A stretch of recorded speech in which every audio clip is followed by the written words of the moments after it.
নাদিয়া ওর স্বামীকে খাবার দিতে গেলে তার স্বামী তাকে উত্তর দেয়, আমার মায়ের তৈরি খাবারের থেকেও আরও সুস্বাদু আমার মায়ের মতন খাবার বানাতে তুমি কখনোই পারবে না। নাদিয়া তার স্বামীর মুখের দিকে তাকিয়ে মৃদু হেসে তারপর সেখান থেকে চলে যায় রুমে বসে আয়নার সামনে দাঁড়িয়ে পারফিউম গায়ে দিতে থাকে। তার গা থেকে একটা সুন্দর গন্ধ আসে। তার স্বামী তার মুখের দিকে তাকিয়ে একটু হেসে উত্তর দেয়, তোমার এই সুগন্ধিটা যথেষ্টই ভালো, কিন্তু আমার মায়ের আঁচলের গন্ধর থেকে আরও বেশি মিষ্টি সেই গন্ধকে কখনোই কোনো সুগন্ধ হার মানাতে পারবে না। তখনও রাগ না করে স্বামীর কথায় মৃদু হাসে আর তারপর বিছানায় গিয়ে ঘুমিয়ে পড়ে। প্রত্যেক দিন নাদিয়া ও স্বামীর জন্য যা কিছুই করে আনে প্রত্যেকটা জিনিসই তার স্বামী তার নিজের মায়ের প্রশংসা করে, কিন্তু কখনোই স্ত্রীর প্রশংসা করে না। নাদিয়া এই বিষয়ে রাগ করে না, বরং মুচকি হেসে স্বামীর কথাকে প্রাধান্য দেয়। নাদিয়ার স্বামী খাবার খাওয়ার সময়, ঘুমানোর সময়, অফিসে বেরোনোর সময়, এমনকি স্নান করার সময়ও মায়ের কাজেরই প্রশংসা করতে থাকে। এতে নাদিয়া সবসময় হেসে সব কিছু মেনে নেয়। কিছু বছর থাকার পরে নাদিয়ার শাশুড়ির বয়স হওয়ার কারণে মারা যায়। অনেকটা ভেঙে পড়ে নাদিয়ার বর।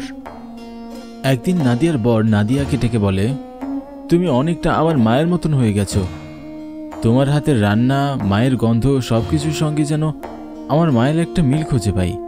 আমি তোমাকে মাত্র 27 বছরে বিয়ে করে এ বাড়িতে এনেছিলাম, আর আজ আমাদের সংসার করা 10 বছর পূর্ণ হয়ে গেছে, কিন্তু আমি বুঝতে পেরেছি আমার মায়ের প্রতিটি গুণই তোমার মধ্যে চলে এসেছে। নাদিয়া মৃদু হেসে উত্তর দেয়, না, আপনি একদম ঠিক বলেননি। আমি কোনো দিনই আপনার মায়ের সমকক্ষ হতে পারবো না। আপনার মায়ের পায়ের তলায় জান্নাতের বাস ছিল, আমি কোনো দিনই সেই যোগ্যতা অর্জন করতে পারবো না। আপনার মা সত্যি আপনার কাছে অন্যতম, তাই আমি কখনো তার সমান হতেও চাই না। নাদিয়ার বর নাদিয়ার কথা শুনে একটু অবাক হলো, তারপর বলল, আমি সবসময় আমার মায়ের কথা বলি, তোমার কাজের প্রশংসা না করে মায়ের কাজের প্রশংসা করি। সবসময় মায়ের জন্যই ভালো ভালো কথা বলি। তোমার এতে কখনো রাগ হয় না তো? কখনো ইচ্ছে করে না আমার কথাটাকে অমান্য করতে? নাদিয়া বলল, না, একদমই না। আপনার মা এত বছর ধরে এই সংসারটাকে সুন্দর করে সাজিয়ে গুছিয়ে রেখেছিলেন বলেই আমি আপনাকে পেয়েছি। তাই আপনার মায়ের প্রতি আমার কখনোই হিংসে বা জ্বলন হয়নি, বরং আমি আল্লাহর কাছে এটাই চাই আর এটাই সবসময় প্রার্থনা করতাম, আমার যে সন্তান পৃথিবীর আলো দেখেছে তাকে যেন আল্লাহ তাআলা আপনার মতোই মা ভক্ত করে দেয়। আপনি যেভাবে আপনার মা বাবার সেবা করতেন, আপনার মায়ের রূপের প্রশংসা করতেন, রান্নার প্রশংসা করতেন, আমার সন্তানও একদিন বড় হয়ে আমার প্রশংসা করবে এবং আমাকে ভীষণ ভালোবাসবে, আর সেদিনই হবে আমার নারী জন্মের সার্থকতা।